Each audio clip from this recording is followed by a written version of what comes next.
Bonjour à tous, c'est Berry pour DreamTech et nous voici sur la première vidéo sur la chaîne. J'espère vraiment que ça va vous plaire.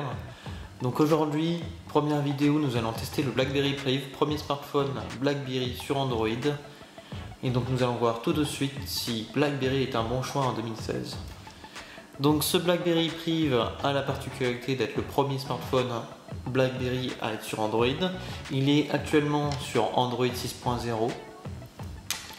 C'est un grand écran, c'est même une phablette puisque c'est un 5,4 pouces avec les bords incurvés comme les Galaxy Edge. Je vais vous montrer que c'est vraiment appréciable d'avoir ces bords incurvés, surtout pour leur onglet de productivité. Et je vais tout de suite passer du coup à l'aspect physique de l'appareil. Donc un grand écran 5,4 pouces. C'est un appareil qui est plutôt lourd quand même, 212 grammes, et plutôt épais aussi, il fait pratiquement le centimètre d'épaisseur, vous voyez par rapport à mon ongle, c'est pratiquement le centimètre.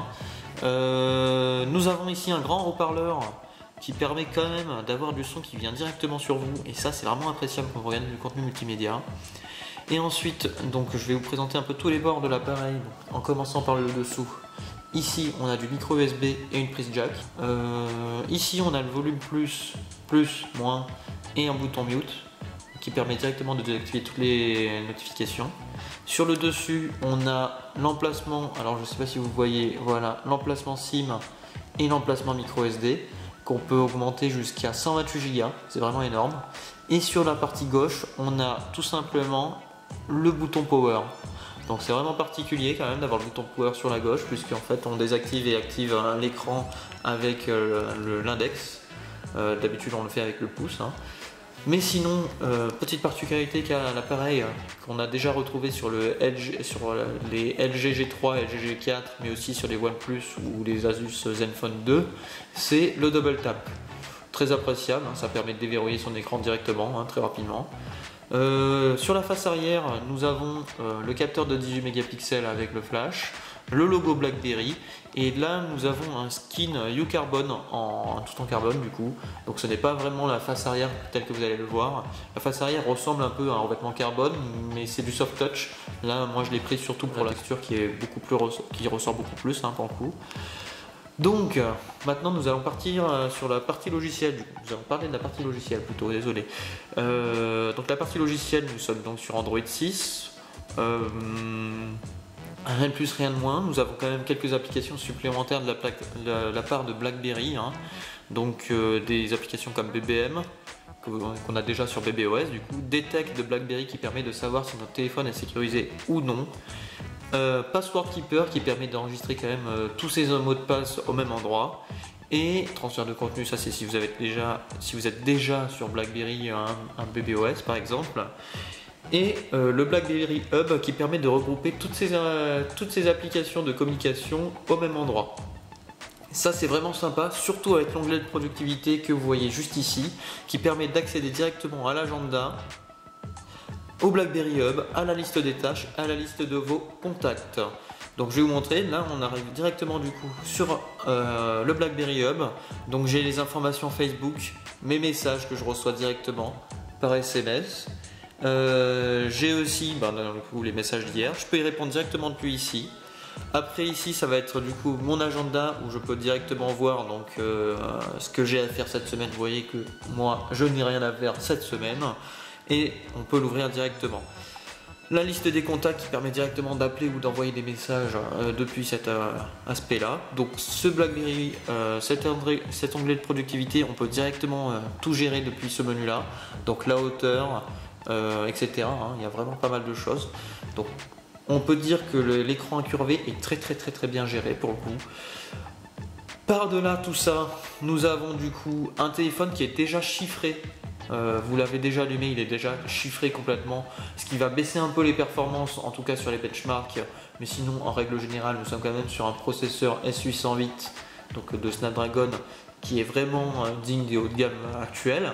Alors à part si vous voulez faire de la réalité virtuelle, ça va être un peu un peu faiblard, mais sinon c'est un très bel appareil en termes de performance.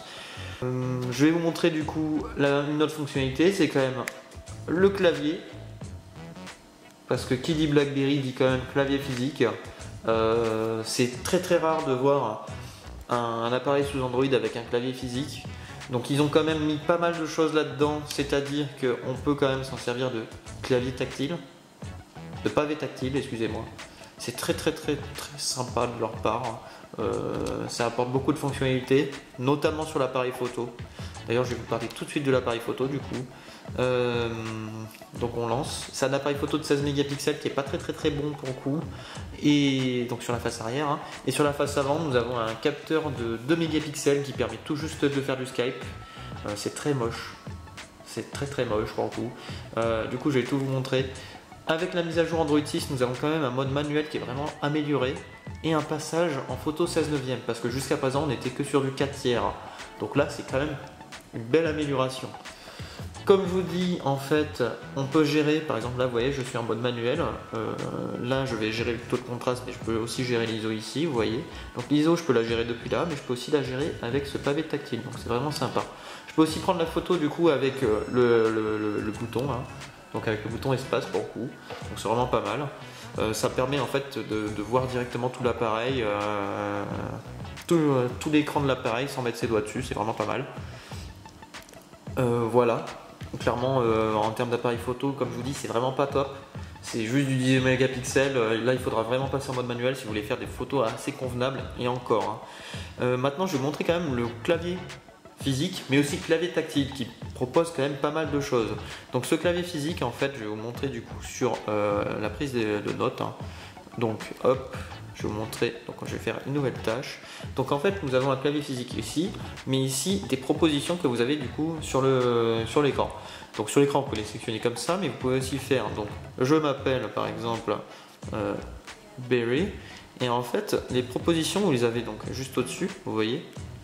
Et donc on peut les sélectionner comme ça, mais aussi comme ça. Donc c'est vraiment sympa. Donc on glisse par exemple, je suis en train de faire une petite vidéo pour YouTube. Donc clairement c'est un bel appareil. En tout cas en termes de clavier, on a quand même une vitesse qui s'est bien améliorée par rapport aux autres appareils. Et sinon après sur le clavier tactile, du coup nous avons un clavier tactile qui est vraiment très sympa aussi. Je ne sais pas si vous arrivez à voir. Voilà. En fait les propositions de mots se font au-dessus des lettres. C'est-à-dire que là je vais écrire un jeu, vous voyez, ça va se mettre ici après le jeu. C'est vraiment sympa, ça permet de gagner en productivité et clairement c'est vraiment très bien pensé pour le coup. C'est même mieux qu'un clavier SwiftKey qui est pour le coup la référence en termes de vitesse d'exécution. Moi je trouve ça meilleur. Sur d'autres appareils je l'ai installé, ce clavier, c'est vraiment pas mal puisque ce clavier est disponible en fait à peu près pour tous les appareils Android à compter que ce soit du 5.1 je pense. Il faut voir, mais en tout cas c'est un très bon clavier alternatif pour tous les appareils. Hein. En plus de ça, en fait, nous avons, donc vous voyez là, je suis en QWERTY, donc c'est un clavier américain et je peux quand même écrire en français. C'est un clavier en fait qui peut avoir 2 à 3 langues différentes à partir du moment où on est sur le même alphabet. Mais en fait, c'est-à-dire que je vais commencer à écrire en anglais, ça va quand même prendre l'anglais en compte sur les propositions. Quand je vais commencer à écrire en français, ça va prendre le français en compte sur les propositions sans avoir à changer de clavier. Donc ça, c'est vraiment sympa. C'est très bien, surtout si vous êtes bilingue et si vous écrivez un peu des deux en même temps. Enfin, si vous faites du franglais par exemple, c'est vraiment sympa. En dehors de tout ça, du coup, sur les performances, comme je vous dis, c'est un téléphone qui est déjà chiffré, donc sur les benches, c'est pas trop ça. Il s'en sort avec des mentions plutôt honorables, hein, sur le multitâche, etc. Donc 49 275 sur les performances, c'est vraiment pas mal. C'est un processeur hexa-core, c'est rare, hein, comme je vous dis, le Snapdragon 808 on le voit pas partout. Hein.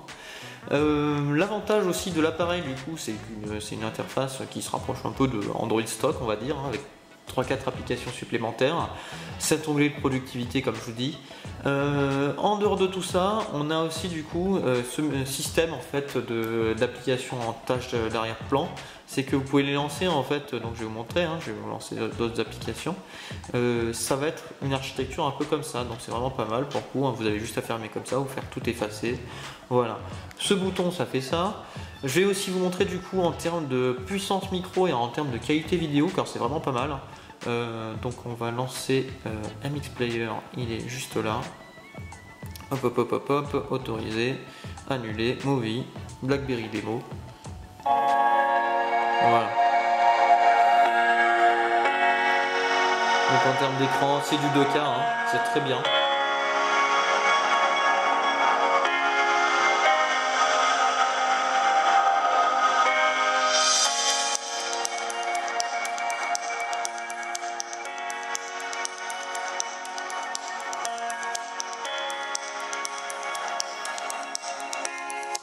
Donc cet écran 2K, ça peut servir par exemple si vous regardez des films avec le cardboard, vu que c'est très démocratisé maintenant, par exemple si vous regardez un film en mode cardboard, c'est vrai qu'un écran Full HD, vous allez voir un peu les pixels, voilà, il n'y a vraiment pas de problème.